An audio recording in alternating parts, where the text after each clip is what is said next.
The night had already begun to unravel long before she said those trembling words. It started with a birthday party in the office break room, colorful banners swaying under cold fluorescent lights, laughter echoing from people who tried to pretend their lives were brighter than they really were. And then there was her, the woman who always smiled at everyone but never truly smiled for herself, the woman whose voice carried a softness that hid storms she never talked about. Everything felt normal, until it didn't. Until her eyes met mine with a look that didn't match the cheerful noise around us. A look full of fear, exhaustion, and the quiet, fragile plea of someone who had been brave for far too long. If you believe in kindness, broken hearts healing, and second chances, please like, comment, share, and subscribe. Your support helps stories like this reach more people who need them. Her name was Alina, the kind of coworker everyone liked but no one truly knew. She was always polite, always helpful, always perfectly composed.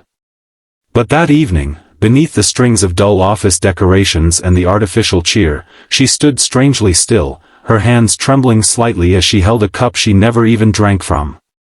When she finally whispered, can you drive me home? Please," it didn't sound like a simple request. It sounded like surrender. Like a quiet cry for help she couldn't voice in any other way. And without thinking, without hesitating, I nodded. The night air outside hit us like a cold wave, and she wrapped her arms around herself as if trying to hold together the pieces of something breaking inside her. The parking lot was mostly empty, the distant hum of traffic the only sound between us.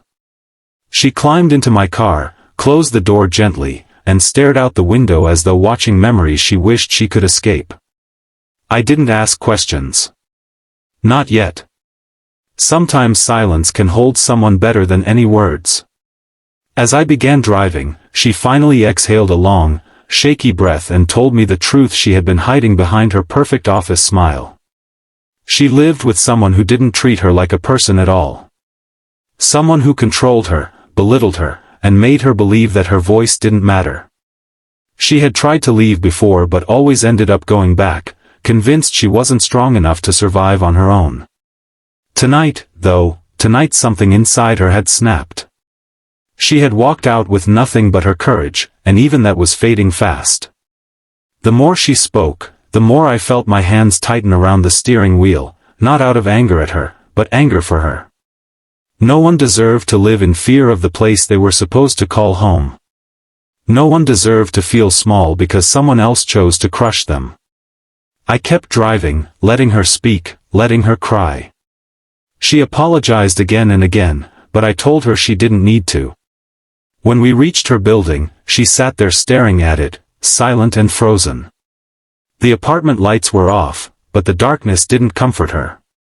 It just reminded her of all the nights she had cried herself to sleep inside those walls. She finally whispered that she couldn't go back in, not tonight, not like this. She had nowhere else to go, no family nearby, no friend she felt close enough to call. And then she looked at me with eyes filled with both hope and guilt and asked in a trembling voice if she could stay with me for just one night. I nodded again, because how could I not? But when she realized she didn't want me to leave her there alone, when she asked softly, "So, where do you sleep?" everything inside me paused.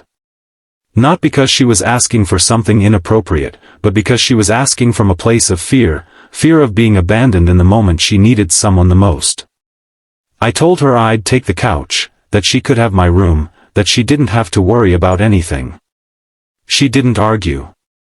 She was too tired to. At my apartment, she stood in the hallway like someone who hadn't felt safe indoors for years. I gave her a blanket, some water, and a quiet space to breathe. She didn't say much, but her eyes softened just a little, as if the world had stopped spinning long enough for her to feel ground beneath her feet again. That night, while I lay on the couch staring at the ceiling, I realized how fragile human hearts really are.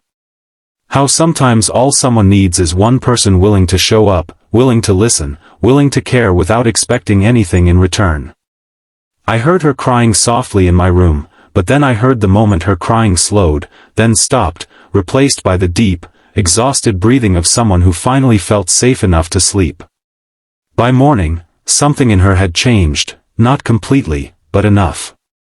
She came out wearing the same clothes but a different expression. Vulnerable, yes.